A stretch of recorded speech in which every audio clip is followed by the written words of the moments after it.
Everyone, this is Surabhi. Welcome to study hacks. कैसे हो सब? आई होप आप लोग सब ठीक हैं और अपनी स्टडी को अच्छी तरीके से लेके चल रहे हैं। आज के सेशन में हम लोग काफ़ी इंटरेस्टिंग चीज़ें जो है वो डिस्कस करेंगे, तो बने रहिएगा पूरे लेक्चर में। कोई भी डाउट होगा तो प्लीज़ कमेंट सेक्शन में अपने डाउट्स को ज़रूर शेयर कीजिएगा।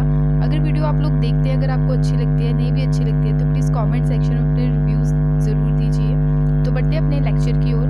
यहाँ पे एक बात की जा रही है डे के बारे में, international day of family remittance. Remittance क्या होता है? अगर कोई इंसान बाहर गया है, सपोज कनाडा ही गया है, ठीक है, उसकी फैमिली इंडिया में है, तो वहाँ पे कमाएगा, जॉब करेगा और पैसे जो है वो अपने घर पे भेजेगा, दैट इज रेमिटेंस।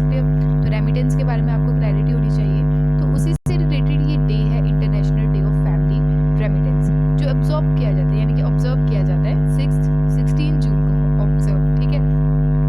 तो 16 जून को जो है ये हर साल हम लोग सेलिब्रेट करते हैं। तो international day of family remittance जो है, मोर देन 200 मिलियन जो माइग्रेंट वर्कर्स हैं, उसमें वुमेन भी आ जाती हैं, मैन भी आ जाते हैं, जो पैसा जो है अपने घर पे भेजते हैं। अप्रोक्स यहाँ पे 800 मिलियन फैमिली मेम्बर्स को, क्लियर। तो अगर यहाँ पे बात करें थीम की, recovery and resilience through digital and financial inclusion, तो थीम भी याद रखिएगा। रेमिटेंस क्या होता है आपको क्लियर होना चाहिए।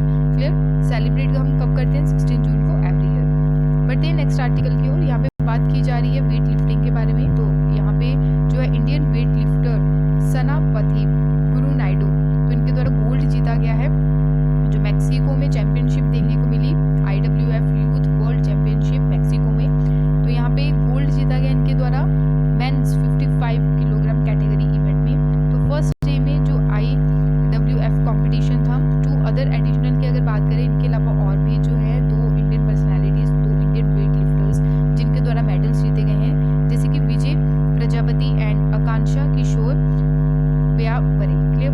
तो इनके द्वारा सिल्वर मेडल्स जीते गए हैं। तो गोल्ड एंड सिल्वर दोनों याद रखिएगा। बेसिकली गोल्ड याद रखिएगा कि इनके द्वारा जीता गया है, तो सेनापति गुरु नायडू के द्वारा जीता गया है। तो ये जो चैंपियनशिप थी वो कहाँ पे रही थी? तो ये मैक्सिको के लियोन में हो रही थी, क्लियर। नेक्स्ट यहाँ पे बात करते हैं उड़ान स्कीम के बारे में। उड़े देश का आम नागरिक, तो उड़ान की फुल फॉर्म भी याद रखनी है। तो अभी प्राइम मिनिस्टर मोदी जी के द्वारा यहाँ पे जो लॉन्च की गई है, यानी कि इसको बात करें, लॉन्च तो किया ही गया है, तो इसकी 5 इयर्स की जो एनिवर्सरी है, यानी कि 5 साल हो गए इस स्कीम को, तो वो सेलिब्रेट की गई है कि क्या क्या अचीवमेंट्स रही हैं। तो उड़े देश का आम नागरिक, यानी कि स्कीम का बेसिकली पर्पस क्या था कि जो अफोर्ड नहीं कर सकते हैं प्लेन की टिकट, उनके लिए सस्ते दाम पे प्लेन की टिकट जो है वो प्रोवाइड करवाई जाएगी, ताकि रीजनल कनेक्टिविटी को बढ़ाया जा सके गाँव से लेके शहरों तक। अगर कोई बीमार है, ठीक है, अगर किसी पर्सन को कैंसर है, क्लियर, तो कैंसर के चलते उसको शहर में जाना पड़ेगा अच्छे डॉक्टर के लिए, इलाज के लिए, ठीक है। तो वो अगर उसके पास पैसा ही कम है तो वो जा ही नहीं पाएगा। तो फिर ये सारी प्रॉब्लम्स जो सामना करना पड़ता है गरीब लोगों को, ठीक है, बिलो पॉवर्टी लाइन। तो कनेक्टिविटी बढ़ाने के लिए यहाँ पे जो बात की गई है उड़ान स्कीम की, क्लियर। तो यहाँ पे 5th एनिवर्सरी अभी सेलिब्रेट की गई है सेंट्रल गवर्नमेंट ड्रीम इनिशिएटिव जो रहा उड़े देश का आम नागरिक।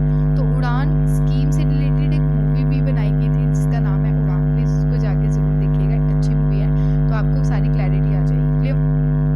तो ये लॉन्च किया गया रीजनल कनेक्टिविटी को बढ़ाने के लिए। तो मिनिस्ट्री ऑफ जो सिविल एविएशन है, तो उनके द्वारा 2016 में इसको लॉन्च किया गया था। ऑब्जेक्टिव क्या है इसका कि रीजनल एविएशन मार्केट को हमने डेवलप करना है और यहाँ पे affordable, economically viable and profitable air travel यहाँ पे प्रोवाइड करवाया जा सके एक कॉमन पर्सन को, ठीक है, ताकि वो जो स्मॉल टाउन से कोई भी अगर उसे दिक्कत आ रही है, कोई भी परेशानियाँ, अगर यानी कि कोई डॉक्टर के पास जाना इलाज के लिए, कुछ भी है, ठीक है, तो वो स्मॉल टाउन से वो शहरों तक जो है, शहर तक अपनी जो कनेक्टिविटी है वो डेवलप हो सके और आसानी से वो जा सके और सस्ते दाम पे उसको टिकट मिल सके, क्लियर। तो बेसिकली मोटिव यही है उड़ान स्कीम का। तो गवर्नमेंट के द्वारा बहुत अच्छा इनिशिएटिव ये लिया गया है। तो फर्स्ट स्कीम है ऐसी वर्ल्ड में इस टाइप की। तो फर्स्ट फ्लाइट जो है इस स्कीम के अंडर, जो फर्स्ट फ्लाइट जो टेक ऑफ की गई जनवरी 2017 में की गई। इसको लॉन्च तो 2016 में किया गया, बट फर्स्ट फ्लाइट जो यहाँ पे लॉन्च की गई वो 2017 में, क्लियर। तो 2500 फिक्स प्राइस रखा गया 1 hour commercial flight for distance अगर देखिए 500 किलोमीटर्स का, क्लियर। तो 30 मिनट्स लगेंगे by the travel by helicopter, clear. Next यहाँ पे बात करते हैं स्कीम का जो ऑपरेशनल है, यानी कि इसको कितने टाइम पीरियड के लिए यहाँ पे आइडेंटिफाई किया गया है। तो 10 ईयर्स के लिए इसको रखा गया है। तो फाइनेंशियल इंसेंटिव्स जो है, तो सेंट्रल, स्टेट गवर्नमेंट, एयरपोर्ट जो ऑपरेटर्स हैं साथ में मिलकर यहाँ पे काम करेंगे। तो 387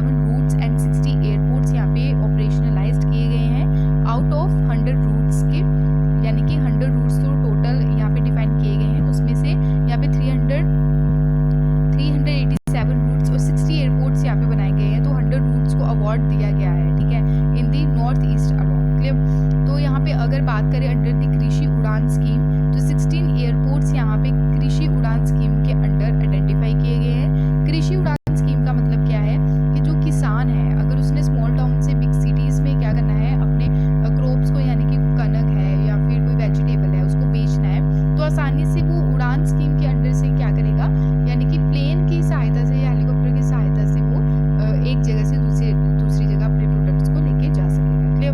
तो यहाँ पे एक्सपोर्ट अपॉर्चुनिटीज़ रहेगी स्पेशली नॉर्थ ईस्ट रीजन के लिए, और इस्टेब्लिश किया जाएगा ड्यूअल बेनिफिट्स और एनहेंस किया जाएगा कार्गो मूवमेंट्स एंड एक्सपोर्ट को। तो आई होप आपको ये क्लियर होगा। बढ़ते हैं नेक्स्ट आर्टिकल की ओर। तो यहाँ पे बात की जा रही है इंडिया के फर्स्ट प्राइवेट ट्रेन सर्विसेज के बारे में। तो हमारे देश की पहली प्राइवेट ट्रेन सर्विस यहाँ पे स्टार्ट की गई है। तो फर्स्ट ट्रेन जो है जो ऑपरेट की गई है बिटवीन कोयम्बटूर जो तमिलनाडु में है एंड शिरडी महाराष्ट्र। ठीक है, तो यहाँ पे प्राइवेट ऑपरेटर्स जो हैं उनके द्वारा ये ट्रेन जो है ये स्टार्ट की गई है। तो under the Bharat Gaurav scheme के अंडर इसको स्टार्ट किया गया है, और यहाँ पे इंडियन रेलवे का तो रोल है ही है। ठीक है, तो ये साथ में फ्लैग ऑफ किया गया है। तो मिनिस्ट्री ऑफ टूरिज्म के द्वारा इन्फॉर्म किया गया first ever Bharat Gaurav train जो फ्लैग ऑफ की गई है, यानी कि स्टार्ट की गई है Coimbatore north to Sainagar Shirdi route. Clear? Train जो है ये कवर करेगी सेवरल जो हिस्टोरिकल डेस्टिनेशन है इस रूट के दौरान, एंड पैसेंजर्स जो है कल्चर हेरिटेज जो है हमारी कंट्री का उसको भी देख पाएंगे। नेक्स्ट यहाँ पे बात करते हैं, थोड़ी हिस्ट्री जान लेते हैं रेलवे की, इंडियन रेलवे की। तो इंडियाज फर्स्ट ट्रेन सर्विस जो है जिसको बोला गया था रेड हिल रेलवे, तो ये जो चलाई गई थी from Red Hill to Chintadripet to transport granite, यानी कि ग्रेनाइट को ट्रांसपोर्ट करने के लिए चलाई गई थी 1836 यानी कि 17 साल पहले before the train between Bombay and Thane, यानी कि बॉम्बे एंड ठाणे के बिटवीन जो ट्रेन चलाई गई थी उससे 17 साल पहले 1836 में तो ये फर्स्ट ट्रेन सर्विसेज चलाई गई। तो फर्स्ट ट्रेन लाइन जो थी हमारी कंट्री की जो ओपन की गई पब्लिक ट्रैफिक के लिए, तो 16 अप्रैल 1853 में की गई, मुंबई टू ठाणे जो कवर कर रही थी डिस्टेंस 34 किलोमीटर का।